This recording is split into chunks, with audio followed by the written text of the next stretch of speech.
Hindi cinema की सबसे ज्यादा कामयाब और सबसे ज्यादा बदनसीब हीरोइन की बात अगर की जाएगी तो रेखा का नाम सबसे पहले लिया जाएगा। रेखा ने हिंदी सिनेमा को कई कामयाब फिल्में दी। बॉलीवुड में न जाने कितनी हीरोइन आई और चली गई। बदलते वक्त के साथ उनका नामो निशान तक हिंदी सिनेमा से गायब हो गया। लेकिन रेखा ने कामयाबी की वो मिसाल लिखी जो हर किसी के बस की बात नहीं।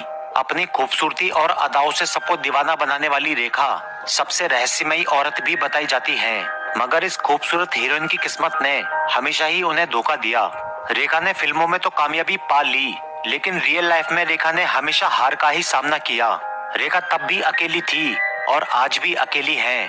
शायद भगवान ने रेखा को यह अकेलापन विरासत में दिया है, लेकिन इसके पीछे क्या वजह है कि रेखा को एक रहस्यमयी लेडी माना जाता है। इतनी कामयाबी और शोहरत पाने के बाद भी रेखा को अपनी पूरी जिंदगी अकेले क्यों बितानी पड़ी? क्यों रेखा ने कदम कदम पर सिर्फ बदनामी और ठोकरों का सामना किया? इस वीडियो को आखिर तक जरूर देखना। आज हम रेखा की जिंदगी के कुछ ऐसे फैक्ट्स आपके सामने रखेंगे जिन्हें सुनने के बाद आपको रेखा की उदासी और स्ट्रगल भरी जिंदगी के बारे में पता चलेगा। मुझे यकीन है इस कहानी को सुनने के बाद आपको रेखा की किस्मत पर अफसोस जरूर होगा। और प्यार मेरी किस्मत बन चुका है। आप ये बाजी हार जाएंगे। मैं कोई बाजी नहीं खेल रही हूँ। इस कहानी की शुरुआत 10 अक्टूबर 1954 से शुरू होती है, जब मद्रास में एक साउथ इंडियन कपल के घर में एक लड़की का जन्म होता है। इस लड़की का नाम था भानु रेखा गणेशन, जिसे बाद में रेखा कर दिया गया। जब रेखा का जन्म हुआ तब रेखा के माता पिता मैरिड नहीं थे। वो दोनों ही साउथ इंडियन एक्टर थे। उन दोनों के बीच प्यार हुआ और बिना शादी के ही एक बेटी का जन्म हुआ जिसका नाम था रेखा। रेखा के फादर ने रेखा की माँ से कभी शादी नहीं की। बताया जाता है कि वो एक अय्याश किस्म का इंसान था जिसके और भी अफेयर्स थे और उनसे भी कई बच्चे थे। रेखा को कभी अपने पिता का प्यार नहीं मिला, क्योंकि रेखा के पिता ने रेखा को अपनी बेटी कभी माना ही नहीं था और ना ही वो उनके साथ रहता था। रेखा की माँ, जो कि साउथ इंडियन फिल्मों में ही छोटे मोटे रोल किया करती थी और किसी तरह रेखा की परवरिश कर रही थी। जब रेखा थोड़ी बड़ी हुई तब रेखा को भी बाल कलाकार के रूप में फिल्मों में काम करना पड़ा, क्योंकि घर की माली हालत बेहद खराब थी। रेखा को एक्टिंग करना बिल्कुल पसंद नहीं था, मगर माँ की मजबूरी के कारण रेखा को फिल्मों में एक्टिंग करनी पड़ती थी ताकि फाइनेंशियली माँ की थोड़ी हेल्प हो जाए। एक्टिंग करने के कारण रेखा को अपनी पढ़ाई भी छोड़ देनी पड़ी। रेखा सिर्फ 9th क्लास तक ही पढ़ाई कर सकी। रेखा आज जितनी खूबसूरत दिखाई देती है, मगर बचपन में रेखा इतनी खूबसूरत नहीं थी। बचपन में रेखा बेहद मोटी और डार्क कलर की थी। शक्ल सूरत से रेखा बेहद साधारण सी लगती थी, मगर उस जमाने में एक्टरों की कमी हुआ करती थी, इसलिए रेखा को छोटे मोटे रोल मिल जाया करते थे और थोड़े बहुत पैसे भी। रेखा भी जानती थी कि वो खूबसूरत नहीं दिखती, जिस वजह से स्कूल में भी रेखा का मजाक उड़ाया जाता था। जब रेखा 13 साल की हुई तब बम्बई से भी रेखा को फिल्मों में काम करने के ऑफर आने लगे। माँ के कहने पर रेखा को मद्रास से बम्बई आना पड़ा। बम्बई आने की वजह ये थी कि बम्बई में रेखा को ज्यादा पैसे ऑफर हो रहे थे, जबकि मद्रास में बहुत कम थे। किसी तरह रेखा बम्बई आ गई और फिल्मों में छोटे मोटे रोल करने लगी, मगर 13 साल की लड़की के लिए ये आसान काम नहीं था। रेखा को शूटिंग के लिए एक ही दिन में कई अलग अलग जगहों पर जाना पड़ता था, जिसमें रेखा को बड़ी दिक्कतें आती थी। रेखा बम्बई में बिल्कुल अकेली थी और कोई सहारा नहीं था। रेखा को बम्बई की भागदौड़ भरी जिंदगी बिल्कुल पसंद नहीं आई और रेखा को एक्टिंग और बम्बई से बेहद नफरत हो गई। मगर रेखा अपनी माँ का इकलौता सहारा थी, क्योंकि रेखा के पिता तो होकर भी नहीं थे। इसलिए रेखा बम्बई में ही रहकर स्ट्रगल करने लगी और पैसा कमाने लगी। वक्त आया साल 1972 का, जब रेखा 18 साल की हो गई। रेखा ने जुहू के एक अपार्टमेंट में एक फ्लैट खरीदा। उसी अपार्टमेंट के एक फ्लैट में जया भादुड़ी भी रहा करती थी। जया भी फिल्मों में काम करती थी, इसलिए जया की रेखा से मुलाकात हो गई। जया गुड्डी फिल्म से रातों रात स्टार बन चुकी थी। उस वक्त तक जया की शादी नहीं हुई थी। रेखा जया से 6 साल छोटी थी, इसलिए रेखा जया को दीदी कहकर बुलाया करती थी। एक ही अपार्टमेंट में रहने के कारण दोनों ही एक दूसरे के फ्लैट पर जाया करती थी और इनमें बड़ी बहन और छोटी बहन जैसा रिश्ता भी बन चुका था। अमिताभ बच्चन उस वक्त जया भादुड़ी के बॉयफ्रेंड थे और वो अक्सर जया से मिलने उनके फ्लैट पर आया करते थे। जया के फ्लैट पर ही पहली बार अमिताभ और रेखा की मुलाकात हुई, लेकिन उस वक्त अमिताभ फिल्मों में अपने कदम पूरी तरह जमा नहीं पाए थे। जया तो एक स्टार बन चुकी थी, मगर अमिताभ अभी भी स्ट्रगल ही कर रहे थे। अमिताभ कई फिल्मों में काम तो कर चुके थे, मगर उन फिल्मों में अमिताभ का सेकंड रोल हुआ करता था, यानी अमिताभ ने अपने दम पर अभी तक कोई हिट फिल्म नहीं दी थी। जया भी अमिताभ को काम दिलवाने की पूरी कोशिशें करती, फिर साल 1973 में अमिताभ की फिल्म रिलीज हुई जिसका नाम था जंजीर। ये अमिताभ बच्चन की पहली हिट फिल्म थी जिसमें जया भी अमिताभ के साथ थी।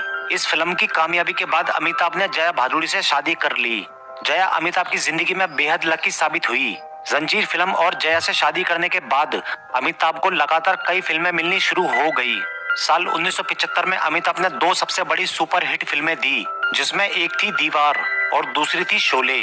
इन फिल्मों की कामयाबी ने अमिताभ को रातों रात एक बड़ा सुपरस्टार बना दिया। इसके बाद रेखा को अमिताभ बच्चन के साथ एक फिल्म ऑफर हुई जिसका नाम था दो अनजाने। ये फिल्म रेखा की जिंदगी में बहुत बड़ा बदलाव लाने वाली थी। दरअसल इससे पहले रेखा ने अपनी जिंदगी में कभी कोई ढंग का रोल नहीं किया था। इस फिल्म में रेखा के हीरो अमिताभ बच्चन होने वाले थे। रेखा इस फिल्म में काम करने को लेकर बेहद खुश थी क्योंकि रेखा पहली बार अमिताभ बच्चन के साथ काम करने वाली थी। अमिताभ उस वक्त एक बहुत बड़े सुपरस्टार बन चुके थे।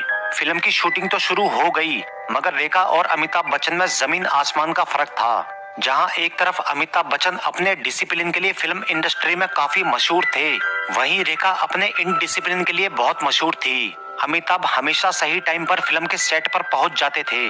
टाइम से तैयार होना, डायरेक्टर के साथ सीन को डिस्कस करना और समझना और बिना वक्त गवाए शूटिंग खत्म होने के बाद सीधे अपने घर जाना, ये सब अमिताभ का डिसिप्लिन था। मगर रेखा डिसिप्लिन से कोसों दूर थी। रेखा कभी भी शूटिंग छोड़कर बाहर घूमने चली जाया करती थी। कभी भी सही वक्त पर कहीं ना पहुंचना, ये सब रेखा की आदतें थी। मगर जब दो अनजाने फिल्म की शूटिंग शुरू हुई और रेखा ने जब अमिताभ के काम करने का तरीका देखा, उससे रेखा बहुत ही ज्यादा प्रभावित हो गई। रेखा ने कभी अपनी जिंदगी में अमिताभ जैसा इंसान नहीं देखा था। डायरेक्टर और अमिताभ बच्चन चाहते थे कि फिल्म की शूटिंग सही समय पर पूरी हो जाए, मगर रेखा के लापरवाह होने के कारण फिल्म की शूटिंग में कई बार दिक्कतें आती थी। फिर अमिताभ ने ही रेखा को काम के प्रति सीरियस होने के लिए समझाया।